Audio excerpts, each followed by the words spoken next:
കഴിഞ്ഞ കുറേ കാലങ്ങളായി പാകിസ്ഥാൻ ചൈനയുടെ വെറും കളിപ്പാവയാണ്. മറ്റുള്ളവരെ അടിക്കാനുള്ള വടിയായി മാത്രമാണ് പാകിസ്ഥാനെ ചൈന ഉപയോഗിക്കുന്നത്. ആ രാജ്യത്തിൻ്റെ പ്രശ്നങ്ങൾ പരിഹരിക്കുന്നതിനോ ഒന്നും ചൈന ശ്രമിക്കുന്നതേയില്ല. ചൈന രാജ്യങ്ങളെ ചതിച്ച ചരിത്രമേ ഉള്ളൂ. ശ്രീലങ്കയും മാലദ്വീപും ചൈനയുടെ വരയിൽ കറങ്ങി ഒടുവിൽ വട്ടം കറങ്ങി നിൽക്കുന്ന അവസ്ഥയിലാണിപ്പോൾ.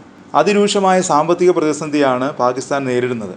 സാമ്പത്തിക പ്രശ്നങ്ങളിൽ നിന്ന് ആ രാജ്യത്തെ രക്ഷിക്കാൻ ചൈന ചെറുവിരൽ പോലും അനക്കുന്നില്ല. അതിനിടയിലാണ് കലക്കവെള്ളത്തിൽ മീൻ പിടിക്കാൻ അമേരിക്കയുടെ ശ്രമം.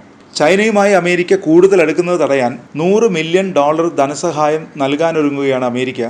ഈ ഭീമമായ തുക പാകിസ്ഥാൻ്റെ ജനാധിപത്യം ശക്തിപ്പെടുത്തുന്നതിനും തീവ്രവാദത്തിനെതിരെ പോരാടുന്നതിനും രാജ്യത്തിൻ്റെ സമ്പദ് വ്യവസ്ഥ സുസ്ഥിരമാക്കുന്നതിനും സഹായിക്കുമെന്ന് US state assistant secretary Donald Lu പറഞ്ഞു. പാകിസ്ഥാൻ ചൈനയെ കൂടുതൽ ആശ്രയിക്കുന്നത് തടയാനാണ് US ശ്രമിക്കുന്നതെന്നും ലൂ കൂട്ടിച്ചേർത്തു. 2023 US ഏജൻസികളിൽ നിന്നുള്ള കണക്കുകൾ പ്രകാരം $70.3 ബില്യൺ ചൈനയുടെ ധനസഹായം സ്വീകരിക്കുന്ന രാജ്യങ്ങളിൽ 3ാം സ്ഥാനത്താണ് പാകിസ്ഥാൻ.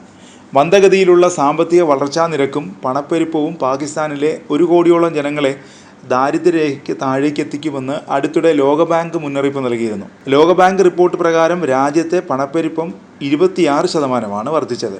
പുതിയ പദ്ധതികൾ ഉണ്ടായിരുന്നിട്ടും രാജ്യത്തെ ദാരിദ്ര്യ നിർമ്മാർജ്ജന ശ്രമങ്ങൾ ഫലം കാണുന്നില്ലെന്ന് റിപ്പോർട്ടിൽ പറയുന്നുണ്ട്.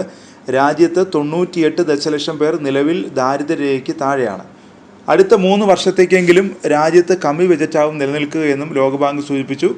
രാജ്യത്ത് മിച്ച ബജറ്റിൻ്റെ ആവശ്യകത അന്താരാഷ്ട്ര നാണയനിധി നിർബന്ധമാക്കിയ സാഹചര്യത്തിലാണിത്. ദാരിദ്ര്യ നിരക്ക് 60% നിൽക്കുന്ന സാഹചര്യത്തിൽ സാമ്പത്തിക വളർച്ച 1.8% തന്നെ തുടരുമെന്നാണ് പ്രവചനം. ദരിദ്രർക്ക് കാർഷിക മേഖലയിൽ നിന്ന് അപ്രതീക്ഷിത നേട്ടമുണ്ടാകാനുള്ള സാധ്യതയുണ്ടെങ്കിലും ഉയർന്ന പണപ്പെരുപ്പവും നിർമ്മാണ വ്യാപാര മേഖലയിലെ കുറഞ്ഞ വേതനവും വളർച്ച തടസ്സപ്പെടുത്തിയേക്കുമെന്നും റിപ്പോർട്ടിൽ പറയുന്നു. പണപ്പെരുപ്പം 30% മുകളിൽ എത്തി നിൽക്കുമ്പോൾ പോലും ഈ സാമ്പത്തിക വർഷത്തിൻ്റെ ആദ്യ പാദത്തിൽ ദിവസവേതനം 5% മാത്രമാണ് വർദ്ധിച്ചതെന്ന് റിപ്പോർട്ട് ചൂണ്ടിക്കാണിക്കുന്നുണ്ട്.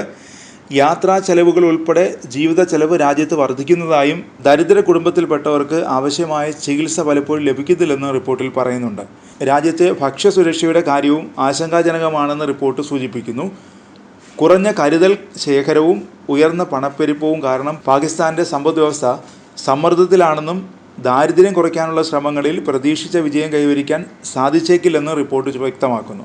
ഒപ്പം സാമ്പത്തിക മേഖലയിലെ മറ്റ് അപകടങ്ങളും സാമ്പത്തിക നയങ്ങളിലെ അനിശ്ചിതത്വവും ബാഹ്യ ഘടകങ്ങളും രാജ്യത്തിൻ്റെ വളർച്ചയ്ക്ക് പ്രതികൂലമാണെന്നും റിപ്പോർട്ടിൽ ചൂണ്ടിക്കാട്ടുന്നു.